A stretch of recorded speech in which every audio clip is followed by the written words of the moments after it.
नमस्कार, आप दो टूक देख रहे हैं। मैं हूं अशोक श्रीवास्तव। इन दिनों यूं तो टेलीविजन चैनलों पर, अखबारों पर जम्मू कश्मीर को लेकर और खासकर कश्मीर को लेकर बहुत सारी रिपोर्ट्स आप देख रहे होंगे, बहुत सारे डिस्कशन आप सुन रहे होंगे।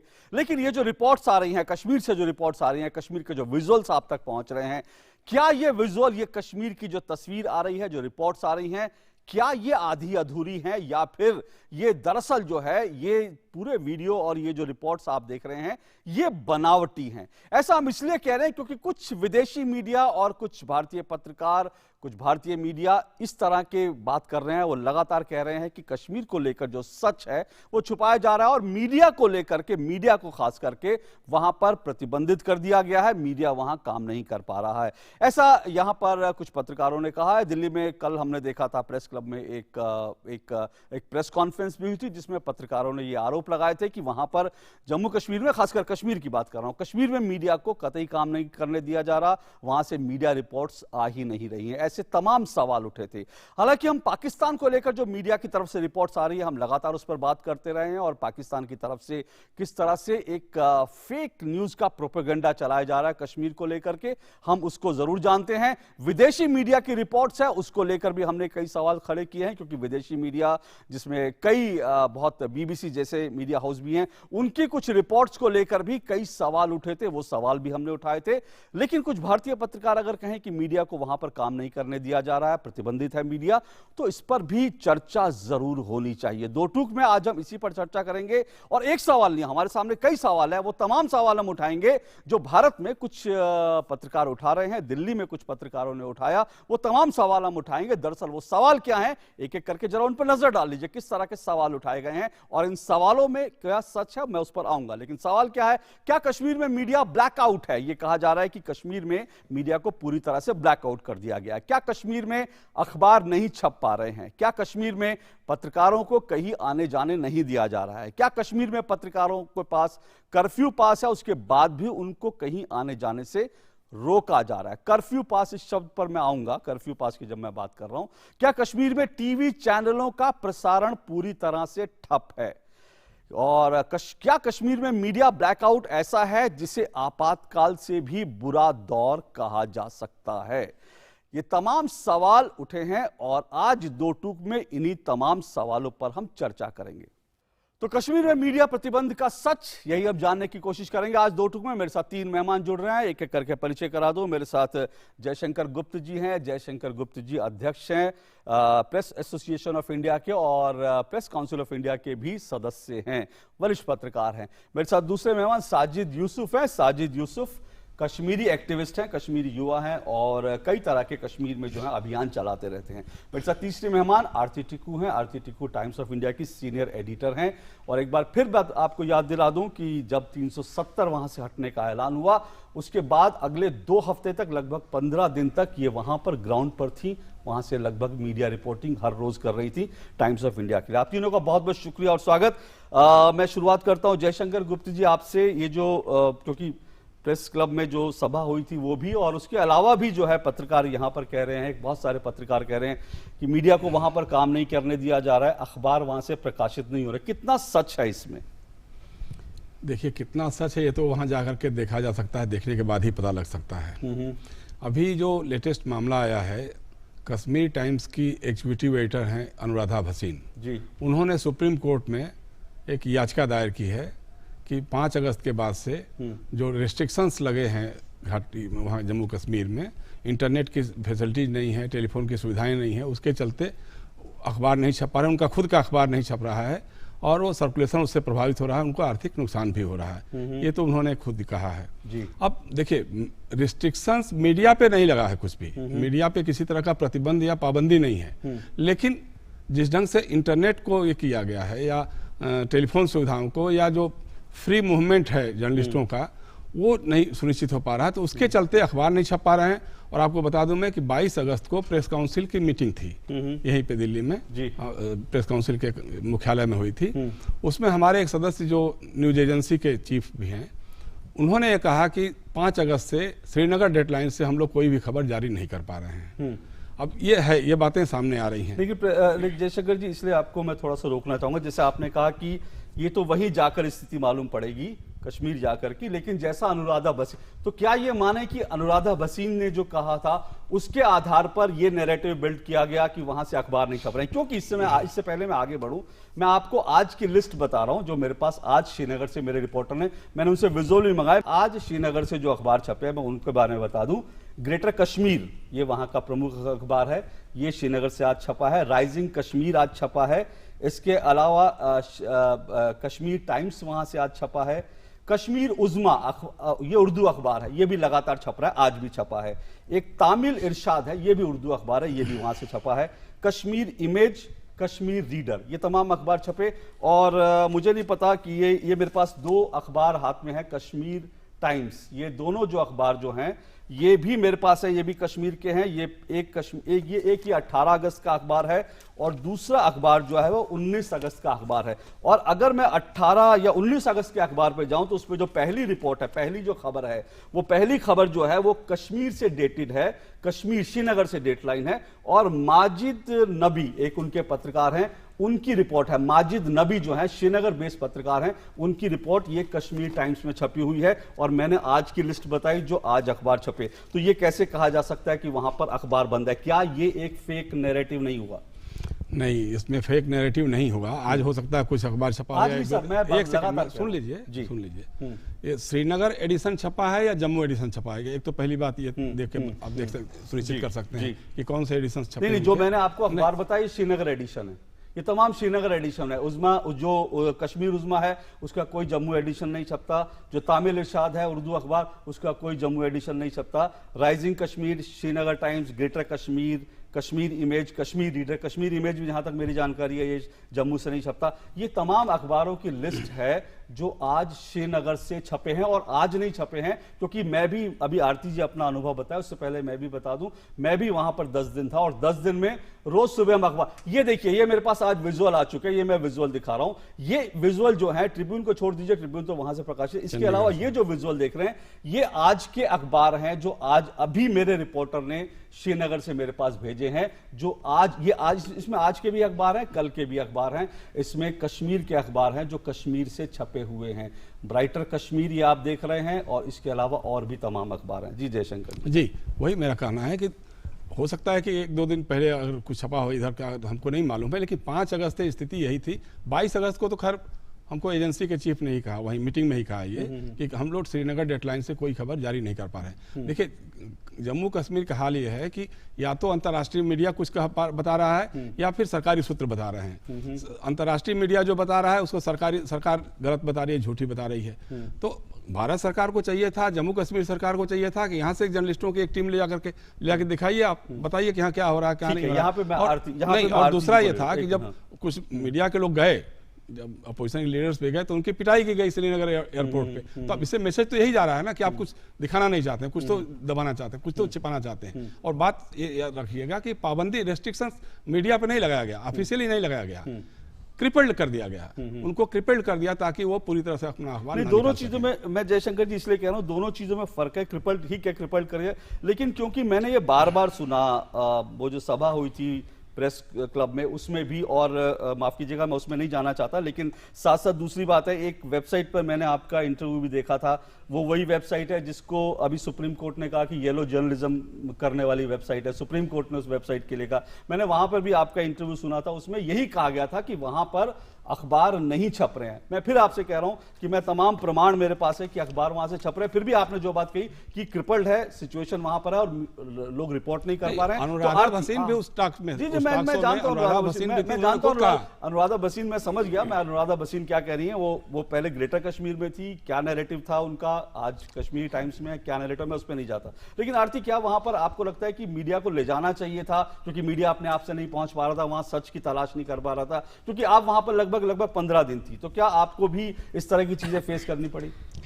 देखिए, पहली बात ये कि रिस्ट्रिक्शंस की वजह से बहुत सारी इनकन्वीनियंस सब लोगों को हुई। मैं प्रेस में हूँ, हम लोग जिस 5 अगस्त को जो डिसीजन लिया गया उस वक्त मैं उसी दिन पहुंची, और उस दिन से लेकर जब तक मैं वहाँ थी तब तक मैंने लगातार न्यूज़पेपर्स, जो लोकल न्यूज़पेपर्स है, उनको देखा। बेशक ये कह सकते हैं कि न्यूज़पेपर्स जो 15 पेज छपते थे या 16 पेज दो छपते तीन थे, पेज में छपे। वो 10 पेज हो गए, वो अलग बात है। लेकिन न्यूज़पेपर मैंने रोज के रोज देखा, तो ये बिल्कुल गलत है कि वहाँ प्रेस फ्रीडम नहीं है। हाँ, ये है कि इंटरनेट नहीं होने की वजह से उसमें काफी सारी दिक्कत हुई। वो सिर्फ लोकल न्यूज़पेपर वालों को नहीं हुई, वो हम लोगों को भी हुई। मुझे दिन में 3-4 घंटे यही सोचने और प्लान करने में लग जाते थे कि इंटरनेट मुझे कहाँ मिलेगा और मैं अपनी स्टोरी फाइल करूँ। बाकी रहा नेशनल प्रेस, इन्होंने 2 बातें मैं काउंटर करना चाहूंगी कि इन्होंने कहा जो वहां से सच उभर के आ रहा है कश्मीर से, वो या तो इंटरनेशनल प्रेस ले आ रहा है या तो है नहीं कुछ भी। नहीं, ये नहीं कहा आरती। आपने कहा कि इंटरनेशनल एक सेकंड, नहीं, सच नहीं, मैंने कहा कि या तो अंतर्राष्ट्रीय मीडिया बता रहा है या फिर सरकारी सूत्र बता रहा है, और सरकारी सूत्र उसको खारिज कर रहे हैं। नहीं, ये आपने गलत कहा, क्योंकि मैं सरकारी सूत्र नहीं हूं, मैं टाइम्स ऑफ इंडिया की एम्प्लॉई हूं और हम लोगों का सरकार के साथ कोई लेना देना नहीं है। टाइम्स ऑफ इंडिया की आप हेडलाइन आप देखेंगे 6 अगस्त को जो थी, जो मैंने रिपोर्ट फाइल की, उसमें यह लिखा गया था कि कश्मीर में ग्लूम है, मतलब कि उदासी है और लोग जो है बहुत गुस्से में हैं कि ये क्यों हुआ। तो वो फ्रंट पेज पे छपा था। इसलिए आप ये मत कहिए, अगर आपने अखबार नहीं पढ़ा है तो उसमें मेरी गलती नहीं है या टाइम्स ऑफ इंडिया की गलती नहीं है, जो प्राइवेट सूत्र है उनकी गलतियां नहीं है। दूसरी बात, अगर आप 7 अगस्त का इंडियन एक्सप्रेस देखिए, उसमें जो स्टोरी छपी थी उसमें गवर्नमेंट के खिलाफ स्टोरी लगी थी कि बीजेपी जो है, बीजेपी को कश्मीर लैंड चाहिए, कश्मीरी लोग नहीं चाहिए, ये उनका हेडलाइन था। तो जो क्रिटिसिज्म है गवर्नमेंट का, वो हिंदुस्तान के अखबारों ने लिखा है, हिंदुस्तान के चैनल्स ने भी दिखाया है, क्योंकि हिंदुस्तान का जो जर्नलिज्म आज की डेट में है वो बटा हुआ है टीवी जहां तक कंसर्न है। लेकिन अखबारों का जहां तक सवाल है, वहां पे मिक्स्ड कवरेज हुआ है। तो ये गलत कहना होगा कि सिर्फ इंटरनेशनल कवरेज है या सरकारी कवरेज है, सब कुछ है, ये गलत है। दूसरी बात, अनुराधा भसीन के जो अखबार की आपने बात उठाई अशोक जी, उसमें मैं ये कहना चाहूंगी कि ये अखबार जो है ये उस शख्सियत का है जिनका नाम वेद भसीन था। वेद भसीन इस अखबार के एडिटर थे, जिनकी बेटी अनुराधा भसीन है। वेद भसीन किन के दोस्त माने जाते थे कश्मीर में? वेद भसीन उनके दोस्त माने जाते थे जो आज की डेट में जेल में है मर्डर्स के केसेस में। मतलब कि जो टेररिस्ट जो थे, यासीन मलिक जैसे लोग जो है, जेकेएलएफ के जो फाउंडर थे और जो मिलिटेंट थे, जिन्होंने एडमिट भी किया था कि उन्होंने 5 एयरफोर्स ऑफिसर्स को मारा, वो उनके दोस्त माने जाते थे। तो ये कश्मीर टाइम्स अगर ये सब कर रहा है कि सुप्रीम कोर्ट में झूठी याचिकाएं और झूठे कंप्लेंट्स देके जा रहा है, तो इसमें कोई हैरानी वाली बात नहीं है, क्योंकि उनके अपने सिंपथीज है कहीं पर। ठीक है, यहाँ पे मैं एक चीज और जोड़ दूं, क्योंकि मैंने भी कश्मीरी अखबारों को बहुत करीब से देखा है। कश्मीरी अखबारों, मैं नहीं कहता कश्मीर फ्रीडम सबके पास होनी चाहिए सबको लिखने की, लेकिन एक चीज पे मुझे बड़ी हैरानी हुई थी। मैं ग्रेटर कश्मीर को अक्सर फॉलो करता हूं। ग्रेटर कश्मीर जैसे अखबार में आज तक भी, उनके अखबार में कहीं पर भी टेररिस्ट शब्द का इस्तेमाल नहीं होता। वो लोग कहते हैं कि ये मिलिटेंट हैं, लेकिन ग्रेटर कश्मीर में एक मैंने लेख देखा था जिसमें टेररिस्ट शब्द का इस्तेमाल किया गया था, और वो टेररिस्ट शब्द इस्तेमाल किया गया था ठाकरे परिवार के लिए, कि बाला साहब ठाकरे का जो परिवार है वो हिंदुस्तान का पहला टेररिस्ट फैमिली है। तो मुझे नहीं पता कि ये कैसी पत्रकारिता है, लेकिन फिर भी साजिद, बड़े सारे सवाल उठ रहे हैं। आप वहीं कर हैं लोकल, आप क्योंकि आप भी थोड़े दिन बाद ही निकल कर आए, कुछ दिन पहले आप दिल्ली पहुंचे, अखबारों को लेकर, वहां की मीडिया को कर्ब को लेकर, और जो वहां की जो सिचुएशन है, क्या आपको लगता है? दूसरी बात ये भी मैं आपसे साजिद जानना चाहूंगा, इसमें कोई दो राय नहीं कि जैसा आरती ने कहा कि जो वहां पर रिस्ट्रिक्शंस हैं, जो वहां पर इंटरनेट नहीं चल रहा फोन का, उसके कारण आरती को भी वहां रिपोर्टिंग करने में तकलीफ है, मुझे भी तकलीफ है, इसमें कोई दो राय नहीं। अभी भी जो लोग हैं उनको भी तकलीफ हो रही है, लेकिन क्या आपको लगता है कि ये रिस्ट्रिक्शन लगाना एक तरह से मीडिया की आजादी पर या फिर लोगों की जो जिंदगी है उस पर सीधा सीधा एक तरह का प्रहार है केंद्र सरकार के द्वारा? देखिए, मैं आरती जी से पूरा सहमत हूं जो इन्होंने अभी बात की यहाँ पे। तो हालांकि मैं खुद कश्मीर से हूं, मैं आपको कश्मीर की जो स्टोरीज मैंने अपनी आंखों से दी है, मैं आपको वो नरेट करता हूं। तो जैसे आपने अभी हम बात करी थे अखबार के बारे में कि वहाँ पे जो अखबार है वो पब्लिश हो रहे हैं या नहीं हो रहे हैं। तो जैसे आरती जी अभी खुद बता रहे थे कि वहाँ पे कम्युनिकेशन गैग है इस वक्त।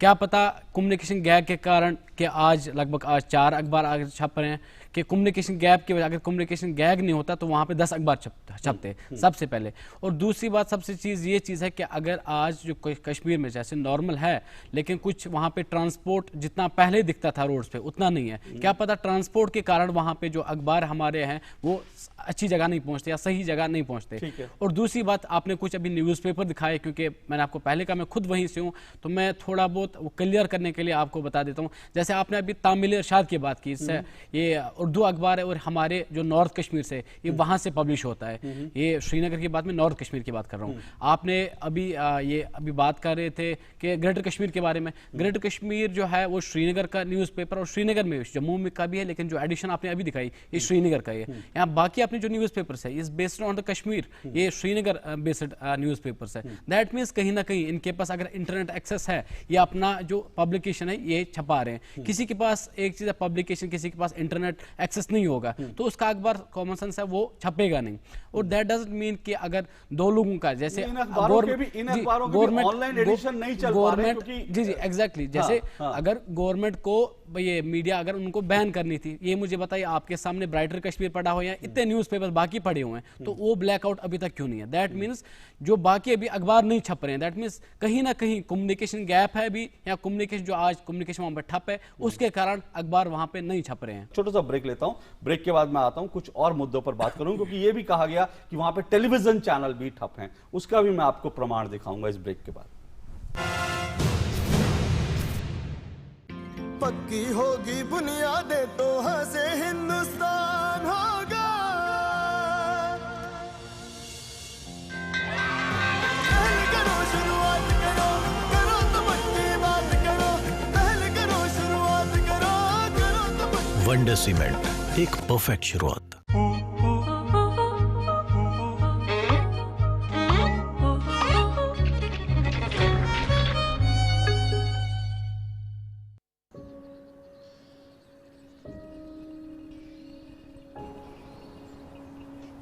चौंतीस साल हो गए आंगनवाड़ी कार्यकर्ता के तौर पर।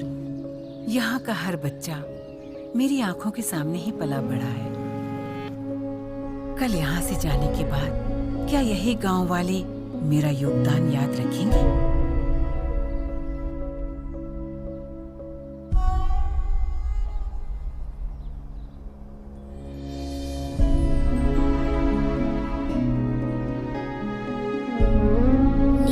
मेरा वजन लेने के लिए और मुझे कुपोषण से बचाने के लिए थैंक यू।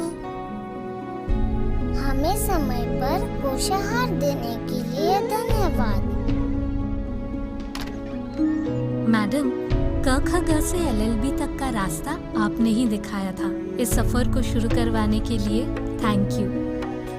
मुन्नी की इस दुनिया में आने की खुशखबरी उसके पिताजी से पहले मैंने आपको दी थी। गर्भ के हर कदम पर मेरा हाथ थामने के लिए धन्यवाद। ये हमारी छोटी बहन हमसे ज्यादा सियानी हो गई है। हमारी गोद भराई से लेके मुन्नी के अन्नप्राशन और उसकी भी गोद भराई तक हमारा साथ देने के लिए बहुत धन्यवाद। क्या आप जानते हैं कि गर्भ से जीवन के पहले 1000 दिन बच्चे के पोषण और दिमागी विकास के लिए महत्वपूर्ण होते हैं और उसके भविष्य को आकार देते हैं। कृष्णा देवी की तरह भारत में रोज 13 लाख आंगनवाड़ी कार्यकर्ता एक लक्ष्य के साथ घर से निकलती हैं। हजारों माँओं और बच्चों के भविष्य को संवारने का लक्ष्य। उनका हौसला बनाए रखने के लिए आप भी अपने गांव की आंगनवाड़ी कार्यकर्ता का हाथ बटाएं। उनको धन्यवाद कहिए। नमस्कार बच्चन साहब, आइए आइए आइए। हम लोग डोनेशन लेने आए हैं पर्यावरण के लिए। डोनेशन? जरूर जरूर। कहाँ है डोनेशन बॉक्स? ये रहा। मिल गया मैं डोनेशन। ये छोटे छोटे काम, यही तो है बड़ा दान। स्विच ऑफ हुआ यहाँ, अरे लाइफ ऑन हुई वहाँ। यहाँ बंद हुआ नल, वहाँ बदला देखो कल। करके कारपूल, हवा में घुली मुस्कान। प्लास्टिक छोड़ झोला लिया, बचाई जीवों की जान। कुछ हरे भरे काम अपनी धरती के नाम। कुछ हरे भरे। समझ गए? समझ गया सर। अंदर नल ऑन है। चलिए एक और जुड़ गया ग्रीन गुड डीड्स अभियान से। हम सबको भी हर दिन करनी है ग्रीन गुड डीड्स, यानी कुछ हरे भरे काम अपनी धरती के नाम।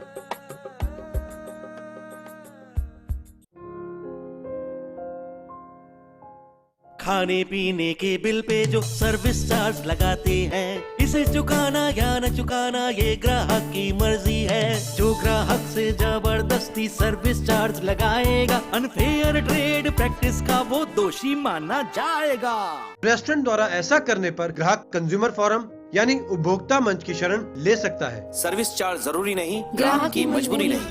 ग्राहक जागो।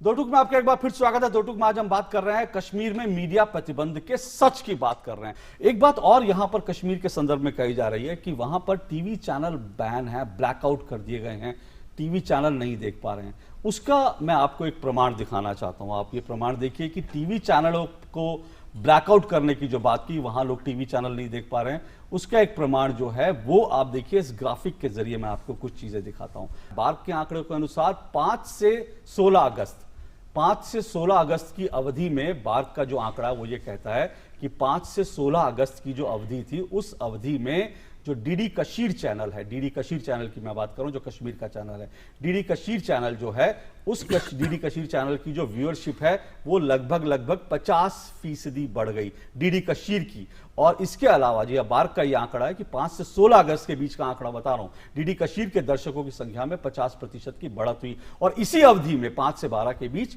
जो बाकी न्यूज चैनल हैं उनकी दर्शक संख्या में भी 30 से 80% बाकी न्यूज चैनलों की जो दर्शक संख्या है उसमें ये इजाफा आया। तो जयशंकर जी ये कहना है कि मीडिया ब्लैकआउट है, वहां लोग चैनल नहीं देख पा रहे हैं, ये भी तो बात गलत है ना। अब बताइए कि इस तरह की बात पाकिस्तान, हम समझते हैं पाकिस्तान का राष्ट्रपति जो है कश्मीर को लेकर फेक न्यूज फैलाता है, उसको ट्विटर से उसको बाकायदा नोटिस भेजा जाता है, पाकिस्तान के मीडिया हाउस प्रोपेगेंडा फैला रहे हैं, समझ में आता है। लेकिन दिल्ली में बैठकर कुछ पत्रकार बिना रिसर्च किए, बिना जानकारी लिए, कोई अनुराधा भसीन कह दे, कोई कुछ कह दे, उस आधार पर कुछ कहें, वो मुझे लगता है पत्रकारिता की सही पत्रकारिता कहती है आप रिसर्च कीजिए, तथ्यों पर बात कीजिए। आप तो मेरे से वरिष्ठ पत्रकार हैं सर। जी जी नहीं, पहली बात यह है कि देखिए आप डीडी कशीर की बात कर रहे हैं तो दूरदर्शन का ही चैनल है, वो तो आएगा ही, चलेगा ही, उसमें हमारा कोई मतलब नहीं है। हमको ये भी जानकारी नहीं है चैनलों के बारे में क्या हो रहा है। जब इंटरनेट की फैसिलिटीज है नहीं तो आप कैसे दिखा रहे होंगे, क्या कर रहे होंगे, तो हम नहीं चैनल तो सर सेट टॉप बॉक्स से जाते हैं, डिश से जाते हैं। और वो मैंने सिर्फ डीडी कशीर की बात की, मैं जो आंकड़ा आपको बता रहा हूं उसमें बाकी न्यूज चैनलों का आंकड़ा है 30 से 80% उनकी व्यूअरशिप। वो आंकड़ा क्या है हम नहीं जानते उसके बारे में, उसके बारे में हम कोई कमेंट भी नहीं करना चाहते। क्योंकि सर ये बात मैं नहीं कहता आपने, लेकिन ये बात उस सभा में कही गई कि वहां पे लोग चैनल नहीं देख पा रहे हैं, ब्लैकआउट कर दिया गया, ब्लैकआउट कर देंगे तो लोगों तक इंफॉर्मेशन होगा।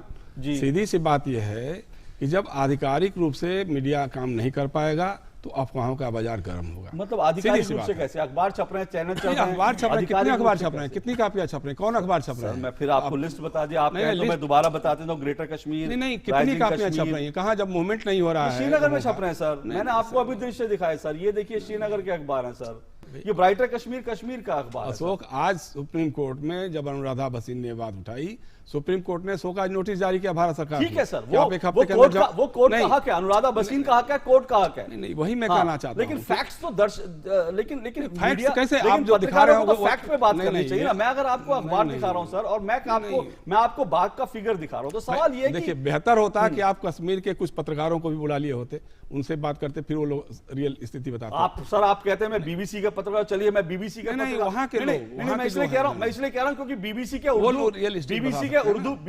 उर्दू जो वेबसाइट है, उर्दू जो बीबीसी है, उसने क्या किया, जरा एक ग्राफिक और देख लीजिए कि कश्मीर को लेकर के जो नैरेटिव चल रहे हैं उसमें जो लेकर के कई लोगों को तकलीफ भी है। वो तकलीफ क्या हुआ, आप एक नैरेटिव देखिए कि किस तरह से आपको कुछ आंकड़े मैं दिखाऊंगा, आंकड़े नहीं, मैं आपको कुछ ट्वीट दिखाऊंगा। वो ट्वीट आप देखेंगे कि कश्मीर में जो कुछ हो रहा है बहुत सारा मीडिया उसको दिखा नहीं रहा, रिपोर्ट नहीं कर रहा। और इम्तियाज हुसैन जो है वहां के वरिष्ठ पुलिस अधिकारी हैं, उन्होंने इस बात को उठाया है कि बीबीसी ने दरअसल जो वहां पर ट्रक ड्राइवर की एक हत्या हुई, जो दंगाइयों ने ट्रक ड्राइवर को मारा, बीबीसी उर्दू ने एक तरह से उसको जस्टिफाई करा और कहा कि उन्होंने सोचा कि लोगों ने, पत्थरबाजों ने सोचा कि इसमें तो सेना के लोग जा रहे हैं, इसलिए उस पर पत्थर मारो और जायज है, और एक तरह से एक हत्या को जायज ठहरा दिया गया। आरती, ये जो इंटरनेशनल मीडिया, और इसको लेकर मैं शेखर कपूर का भी एक ट्वीट याद दिला दूं, क्योंकि शेखर कपूर ने कहा था कि आयरलैंड को लेकर के क्यों नहीं लिखता बीबीसी कि ये ब्रिटिश ऑक्यूपाइड आयरलैंड है, कश्मीर को लेकर क्यों लिखा जाता है कि ये इंडियन ऑक्यूपाइड कश्मीर है, और इसी नैरेटिव को, इसी बीबीसी को जो है भारत में बैठ के कुछ पत्रकार उसको सर पे उठा लेते हैं और कहते हैं कि बीबीसी जो कर रहा है वो सही पत्रकारिता है। आरती, देखिए, इसमें इंटरनेशनल मीडिया का एक बायस है और वो हमको एक्सेप्ट करना पड़ेगा। उनका बायस है, इसलिए ये जो आपने कहा कि इंडिया कंट्रोल कश्मीर है, पाकिस्तान कंट्रोल कश्मीर लिखते हैं, वो इसको एक्सेप्ट नहीं करते हैं कि जम्मू एंड कश्मीर जो है वो इंडिया का पार्ट है। इसी वजह से वो एक नैरेटिव चल रहा है। दूसरा, आप देखेंगे कि अक्सर जितने भी है, न्यूयॉर्क टाइम्स देखिए, वॉशिंगटन पोस्ट देखिए, बीबीसी देखिए, रॉयटर्स, एएफपी, एपी, वो सब लोग जो टेररिस्ट है, जो बैंड ऑर्गेनाइजेशन के टेररिस्ट है, और हम लोगों ने सिर्फ बैन नहीं किया है, जिनको यूनाइटेड नेशंस ने बैन किया है, जिनको यूएस ने बैन किया है, यूरोपियन यूनियन ने बैन किया है, यूके ने बैन किया है।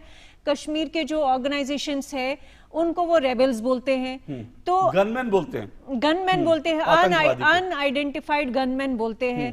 तो ये जो है ये लगातार पिछले 30 साल से चल रहा है। इसमें एक क्लियरली एक बायस है जिसको वो एक्सेप्ट नहीं करना चाहते, पर हम लोगों को एक्सेप्ट करना पड़ेगा कि उनका एक बायस है। तो इससे ये साबित नहीं होता है कि इंटरनेशनल रिपोर्टिंग जो है बिल्कुल परफेक्ट है, या उन्हीं का एनालिसिस या उन्हीं के जो लोग वो वहाँ से लेकर आ रहे हैं वो सच है। जैसे कि बीबीसी ने जो एक वीडियो शुरू में चलाया कि एक प्रोटेस्ट हुआ कश्मीर में 5 अगस्त के बाद, और उन्होंने दिखाया कि बहुत प्रोटेस्ट हो रहे हैं वहाँ पे, बहुत लोग चिल्ला रहे हैं कि स्पेशल स्टेटस जो है वो कश्मीर के लिए नुकसानदेह है वगैरह। लेकिन आप देखिए उस प्रोटेस्ट में लोग कौन थे? उस प्रोटेस्ट में वो लोग थे जो जाकिर मूसा का नारा लगा रहे थे। प्रोटेस्ट वही कर रहे हैं जो पिछले 30 साल से कर रहे हैं। और वो कौन लोग हैं? वो या तो पाकिस्तान के सपोर्टर्स हैं, या तो वो अलकायदा के सपोर्टर्स हैं, या आईसिस के सपोर्टर्स हैं, या हिजबुल के, या लश्कर के, या जैश मोहम्मद के। वो लोग प्रोटेस्ट कर रहे हैं। वो लोग जो JNK का जो अपना एक स्टेट फ्लैग था जी, जिस पे एक हल बना हुआ था और कुछ लकीरें बनी हुई थी, वो लाल रंग के उस एक झंडा था। वो झंडा कहीं पे भी किसी प्रोटेस्ट में आपको नहीं मिलेगा। आपको जो झंडा दिखाई देगा वो ये झंडा दिखाई देगा, या पाकिस्तान का झंडा दिखाई देगा, या तो आईसिस का झंडा दिखाई देगा, या तो आपको इस्लाम का झंडा दिखाई देगा। तो यही झंडे दिख रहे हैं इन प्रोटेस्ट में। इसमें इंटरनेशनल मीडिया को ना ही नॉलेज है, ना ही इंफॉर्मेशन है, ना ही समझ है कि कश्मीर में क्या हो रहा है। मेरे पास बिल्कुल समझ लीजिए कि बहुत संक्षेप में मैं साजिद आपसे पूछता हूं, क्योंकि हम ये इंटरनेशनल मीडिया की बात कर रहे हैं और बीबीसी को ये कहा जा रहा है कि बीबीसी सब सही रिपोर्टिंग कर रहा है। बीबीसी, जैसा मैंने कहा कि बीबीसी जब कश्मीर में कोई आतंकवादी होता है उसको कहता है गनमैन कहता है, और आयरलैंड में जो कुछ होता है उसको वो कहता है टेररिस्ट है। मैं सिर्फ आपसे पूछ रहा हूं और दर्शकों को ये भी बता दूं कि साजिद यूसुफ और जयशंकर जी ने कहा कश्मीर के पत्रकारों को, जयशंकर जी कश्मीर के पत्रकार नहीं लेकिन साजिद यूसुफ कश्मीर के हैं और इनकी मां को भी आतंकवादियों ने मारा था। तो साजिद, अगर मैं सिर्फ इतना आपसे पूछूं कि आपकी मां को आतंकवादियों ने मारा था या अनआइडेंटिफाइड गनमैन ने मारा था, क्या कहेंगे कश्मीरी युवा होने के नाते? देखिए, अगर मैं ये जो आपने मुझसे प्रश्न पूछा, अगर मैंने उसका उत्तर दे दूंगा, जो मेरी लाइफ के साथ जो मेरा ट्रेजेडी हुआ है, अगर मैं उसको देख के मैं बात करूंगा, मुझे लगता है कि मैं दूसरों की तरह, जैसे हमारे अभी आप मीडिया के बारे में बात करें, मैं मिलिटेंट, मेरी आज तक ज़बान पे कभी मिलिटेंट वर्ड भी यूज़ नहीं हुआ। मैं उनको टेररिस्ट बोलता हूँ, क्योंकि उनका काम है लोगों को डराना। जो लोगों के दिल में डर पैदा करे, मैं उसको टेररिस्ट पुकारता हूँ। अब जो मेरी घर के साथ ट्रेजेडी, जैसे आपने माँ के बारे में बोला, मेरे कुछ मेरा अंकल भी था मेरा, उसमें जो उस ट्रेजेडी में उसको भी मार डाला उन लोगों ने, तो मेरे लिए तो वो टेररिस्ट है। लेकिन दूसरों के लिए क्या है, तो दूसरे उनको चाहे रेबल बोले, मुझे उसके साथ कोई लेना देना नहीं है। एंड अभी जी ये सर बता रहे थे, अभी कुछ बात कर रहे थे इसके कि यहाँ पे कोई कश्मीरी कुछ पत्रकार होने चाहिए। आप अभी मीडिया ब्लैकआउट के बारे में बात कर रहे थे। मैं पूरा कश्मीर में लगभग पिछले 20 दिन से कर्फ्यू जैसे था, पहले 1-2 दिन की बात मैं करता हूँ, पहले दिन 2-3 दिन कर्फ्यू था, लेकिन उसके बाद कर्फ्यू हटा के नॉर्मल सी उसमें इवन 2016 की बात करता हूँ, 2016 में हम बाहर कदम रखने से कतरा रहे थे, इतना कर्फ्यू था। वो भी तब जब बुरहान वानी की जो हलाकत हुई उसके बाद। और आज का मैं आपको सिनेरियो बताता हूँ, जो आज वाला जो अनरेस्ट चला था कश्मीर में हुआ था, एंड उसमें से जो जैसे हमारे पत्रकार दिखा रहे थे, कश्मीर में पूरा कर्फ्यू लगा हुआ है, लेकिन मैं आपको बता दूं, मैं कर्फ्यू जैसे था, मैं फिर भी बाहर घूम रहा था, मेरे को किसी सिक्योरिटी फोर्स ने नहीं रुका। इवन मैं सिक्योरिटी फोर्स वालों से बात भी कर रहा था, इनको तो खुद ये नहीं पता था धारा 370 है क्या, 35A है क्या। उनको, वो बेचारे बाहर से आए थे, उनको ना मेरे से लेना था ना मुझे उनके साथ लेना था। ये मुझे बताइए, ना तो मैं उनके लिए दुश्मन हूँ ना तो वो मेरे लिए दुश्मन है। मैंने ऐसी कोई चैनल नहीं देखी जो वहाँ पे बैन थी। हाँ, चैनल कुछ बैन थी, वो मैं आपको बता देता हूँ। मैं भी यहाँ एग्जैक्टली मैं यही बता रहा हूँ, पाकिस्तान की चैनल इसलिए वहाँ पे बैन की गई क्योंकि गवर्नमेंट ने 2016 से सीखा कि उनकी क्या खामियां रही पास में, उनने उसको उसमें सुधार लाके पाकिस्तान की जो चैनल्स है उनको बैन लगा। ठीक है, मैं कह रहा हूं अगर कुछ पाकिस्तानी चैनल बंद हुए हैं, अगर किसी को इस बात से तकलीफ है कि ब्लैकआउट कर दिया गया पाकिस्तानी चैनलों को, तो ये उनकी बात है, ये वो समझे। लेकिन बड़ी बात ये है कि मैं फिर कह रहा हूं कि जाहिर सी बात है, कश्मीर में जो स्थिति है, नाजुक स्थिति है, उस नाजुक स्थिति में कम से कम हम पाकिस्तान को जो है, पाकिस्तान की तोपें लगी हैं, इंफॉर्मेशन तोपें जो है, पाकिस्तान जो है मिस इन्फॉर्मेशन, इंफॉर्मेशन नहीं कहना चाहिए, पाकिस्तान एक तरह से ये कह सकते हैं कि इंफॉर्मेशन वॉर कश्मीर पर लड़ रहा है। कम से कम पाकिस्तान की इन तोपों को, जो इंफॉर्मेशन वॉर लड़ रही है भारत से, उसको जो एम्यूनेशन है वो घर से ना मिले, हिंदुस्तान से ना मिले। और एक बात बहुत अंत में कहती हूं, क्योंकि कुछ पत्रकार बार बार कर्फ्यू कर्फ्यू कह रहे हैं, कर्फ्यू पास कह रहे हैं, तो उन पत्रकारों को थोड़ा सा पढ़ना जरूर चाहिए, क्योंकि वहां जो पास मिले हैं, मुझे भी ऐसा एक पास मिला था, उसमें कहीं पर भी कर्फ्यू शब्द नहीं लिखा है। 144 की जो रिस्ट्रिक्शंस हैं उसके लिए वो पास दिया गया है। बहरहाल दो टूक में आज बस इतना ही। बहुत बहुत शुक्रिया आप तीनों का इस कार्यक्रम में शिरकत करने के लिए। दो टूक में आज बस इतना ही। आपसे फिर मुलाकात होगी रोज रात 9 बजे। आप देख सकते हैं दो टूक, इसका पुनः प्रसारण रात 11 बजे सिर्फ DD न्यूज पर। नमस्कार।